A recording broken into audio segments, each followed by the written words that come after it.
बिलासपुर गांव में दो आम के व्यापारी रहते थे। एक का नाम था मनोज, तो दूसरे का नाम था हीरा। मनोज बहुत ही सीधा साधा इंसान था, लेकिन हीरा मनोज से बहुत जलता था। अरे ओ आम वाले भैया, आम कैसे किलो दे रहे हो? आम बस 50 रुपए किलो है भैया। ऐसी ताजी ताजी आम आपको पूरे मार्केट में किसी भी ठेले पे नहीं मिलेगी। इधर आइए भैया, इधर।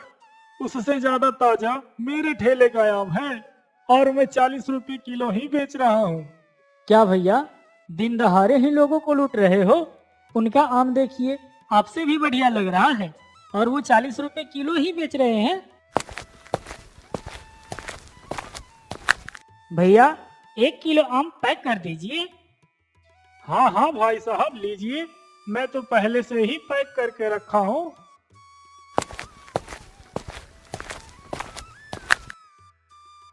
अरे हीरा भाई, मैंने आपका क्या बिगाड़ा है? आखिर आप मेरे ग्राहक को क्यों भड़काते रहते हो? आपको अपना आम चाहे जैसे बेचना है बेचते रहिए, मुझे कोई आपत्ति नहीं है। लेकिन कम से कम मेरे ग्राहक को तो मत भड़काया करिए। आगे से आपने मेरे ग्राहक को भड़काया तो मैं आपको यहाँ पर ठेला नहीं लगाने दूंगा। अरे वाह, क्या बात है!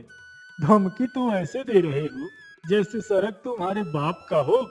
एक बात कान खोल करके सुन लो, अगर मैंने तुम्हारे धमकी का वीडियो बना करके थाने में कंप्लेन कर दिया ना, तो ठेला लगाने के लायक नहीं बचोगे। जिंदगी भर चक्की पीसना पड़ेगा। अरे मैं भी कैसे इंसान के मुंह लग रहा हूँ। ऐसे इंसान से तो बात करना ही गुनाह है।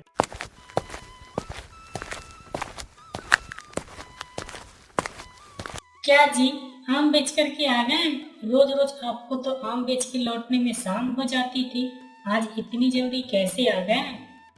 अरे भाग्यवान, क्या बताऊं मैं। मुझे लगता है ना कि हीरालाल की वजह से हम लोगों को अपना आम का व्यापार बंद करना पड़ेगा। वह आए दिन हमारे ग्राहकों को भड़काते रहता है। जब वो आपको परेशान करता है तो आप उसके पास ठेला क्यों लगाते हैं? आपको कहीं और ठेला लगाना चाहिए। अरे भाग्यवान, तुम भी जानती हो कि इस गांव में एक ही चौराहा है और उस चौराहे पर मैं उसके पहले से ठेला लगा रहा हूँ। अब तुम ही बताओ, क्या मैं उसके वजह से ठेला लगाना छोड़ दूँ? काश मेरे पास भी कुछ एक्स्ट्रा पैसे होते तो मैं भी सेठ गंगाराम से दो चार और आम के बगीचे का फल खरीद लेता, तो मैं भी आम के रेट कम करके बेच सकता था। हमारे पास एक्स्ट्रा पैसे नहीं है तो क्या हुआ? मेरे जेवर है ना, आप उसे ले जाइए और उसे सेठ गंगाराम के पास गिरवी रख दीजिए। फिर आपको जितने बगीचे का फल खरीदना है खरीद लीजिएगा और उस फल को बेच करके मेरे जेवर को वापस छुड़वा लीजिएगा। बात तो तुम बिल्कुल सही बोल रही हो भाग्यवान, लेकिन मैं तुम्हारा जेवर नहीं छुड़वा पाया तो कहाँ से लेकर के आऊंगा मैं तुम्हारा जेवर? आजी, आप ऐसे क्यों बोल रहे हो? मुझे आप पर पूरा भरोसा है। आप मेरा जेवर जरूर छुड़वा करके लाएंगे।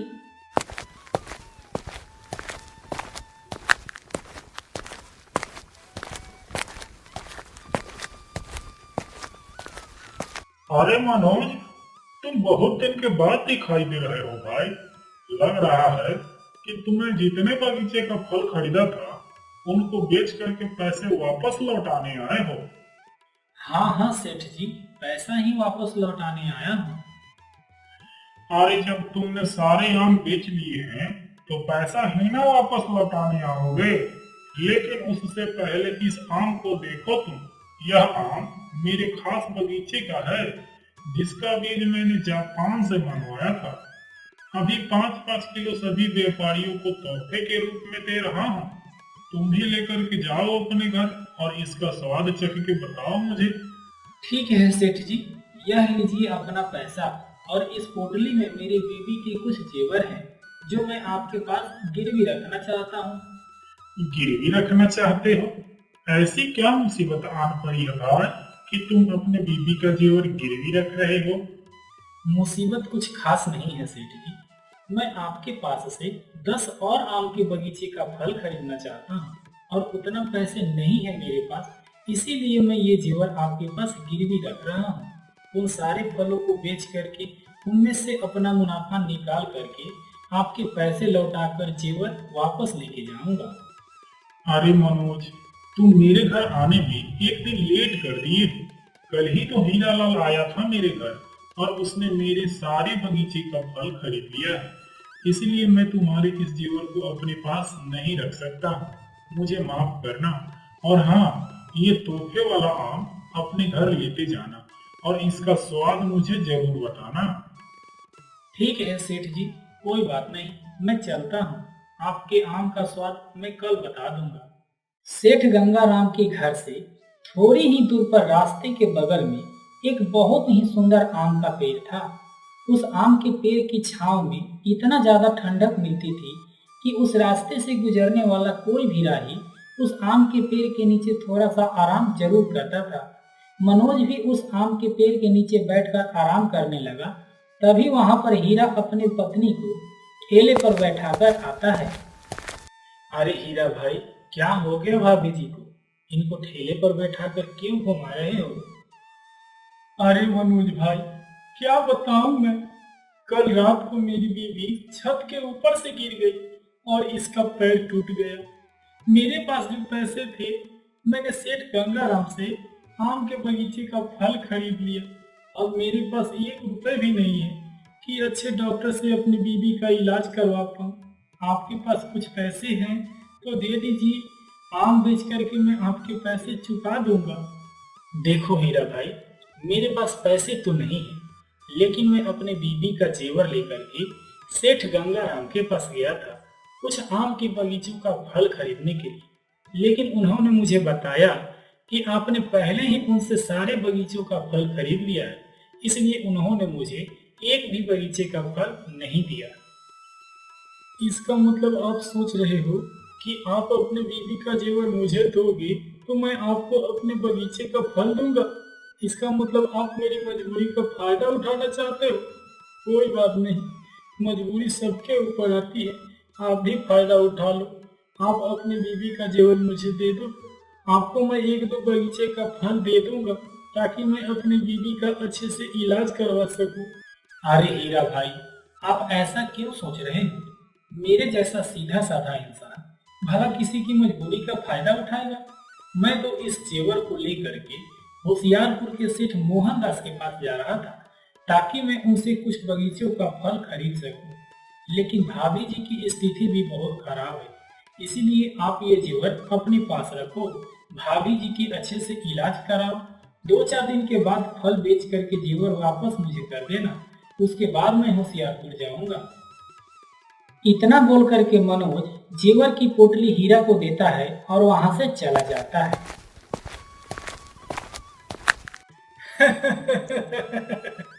बेचारा मनोज होशियारपुर जाएगा, पहले मेरे चुंगल से बचेगा तभी तो होशियारपुर जाएगा ना। अब ये जेवर की पोटली उसको आम के सीजन बीतने के बाद ही मिलेगी। तभी हीरा की पत्नी ठेले से उतर करके खड़ा हो जाती है और बोलती है, क्या जी, आपने तो बोला था कि हम लोग किसी बड़े व्यापारी को बेवकूफ बना करके उसका माल हड़पने वाले हैं, लेकिन आप तो यहाँ पर एक गरीब दुखिया का जेवर लूट रहे हैं। देखो, मुझे पता है कि मैं बुरी हूँ, लेकिन मैं उतनी भी बुरी नहीं हूँ कि किसी गरीब इंसान को नुकसान पहुँचाऊँ। अरे पागल, हम लोग इसका जेवर लूट कहाँ रहे हैं? बस ऐसा समझ लो कि कुछ दिनों के लिए हम लोग इसका जेवर छीन लिए हैं। जैसे ही आम का सीजन बीत जाएगा वैसे ही इसका जेवर लौटा दूंगा ताकि वह मेरे बिजनेस में कोई बाधा ना डाल सके।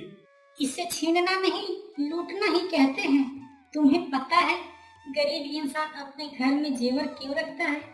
वो अपने घर में जेवर इसलिए नहीं रखता है कि वो उसे पहनकर अपना शौक पूरा कर सके, बल्कि इसलिए रखता है कि जब घर की स्थिति बुरी तरह खराब हो जाए तो उस जेवर के सहारे उस बुरी स्थिति से निकला जा सके। अरे पागल औरत, तुम्हें क्या लगता है कि वह गरीब है? वह गरीब है, लेकिन तुम जितना सोच रही हो उतना ज्यादा गरीब नहीं है। उसकी जैसी हालात मुझे दिख रही है, उससे मुझे यही पता चल रहा है कि उसकी स्थिति पूरी तरह खराब है।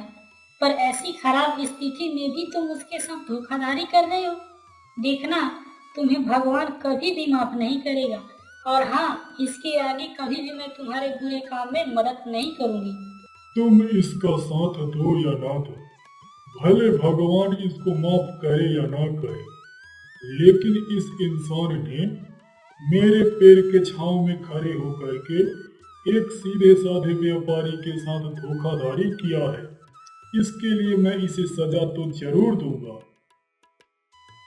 कौन है जो छुप कर के बातें कर रहा है? हिम्मत है तो सामने आओ, मैं किसी से डरता नहीं हूँ। सामने तो आऊंगा, लेकिन उससे पहले मैं तुम्हें यह श्राप देता हूँ कि तुमने जितने भी आम के बगीचे खरीदे हैं, उन सारे बगीचे का आम नष्ट हो जाएंगे। यही तुम्हारी सबसे पहली सजा होगी। तुम छुप करके मुझे श्राप दोगे तो तुम्हें क्या लगता है कि मैं डर जाऊंगा? अगर हिम्मत है तुम्हारे पास तो सामने आओ, सामने आकर के बातें करो। तभी उस आम के पेड़ से एक आम गिरता है और वह आम गिरते ही बड़ा हो जाता है और बड़ा होने के बाद बोलता है, पहली सजा तो तुम्हें मिल चुकी है। अगर इसके आगे कोई भी गलती करोगे तो अपने जान से हाथ धो बैठोगे। अगर जिंदा रहना चाहते हो तो यह जेवर की पोटली उस सीधे साधे व्यापारी के हाथ में जाकर के लौटा दो, वरना अभी मैं जितना बड़ा दिखाई दे रहा हूँ, इससे 10 गुना ज्यादा बड़ा होकर के आज रात को तुम्हारे घर के ऊपर गिर जाऊंगा, जिससे तुम्हारा घर जमीन के अंदर चला जाएगा और साथ ही साथ तुम भी। नहीं नहीं आम महाराज, आप ऐसे मत बोलिए। मैं अभी इनको लेके जाती हूँ मनोज भाई के घर और उनको ये जेवर की पोटली लौटा देती हूँ। जल्दी लेकर के जाओ, क्योंकि यही करने में तुम दोनों की सलामती है। तुम ही अपने पति के दुष्ट कर्मों में बराबर के भागीदार हो। और हाँ, होशियारी नहीं, वरना परिणाम में कोई देरी नहीं होगा।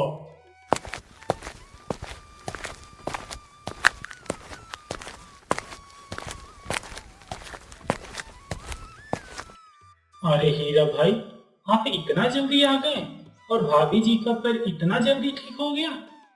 हाँ मनोज भाई, बगल वाले गांव के वैद्य जी ने थोड़ी देर कुछ जड़ी बूटी मालिश की और ये ठीक हो गई। ये लो अपना जेवर की पोटली, अब इसका कोई काम नहीं है मेरे पास। हाँ जी, आप चुप रहो। अभी भी आपको झूठ बोलते हुए शर्म नहीं आ रही है? मैं बताती हूँ भाई साहब कि हम लोगों से क्या गलती हुई है।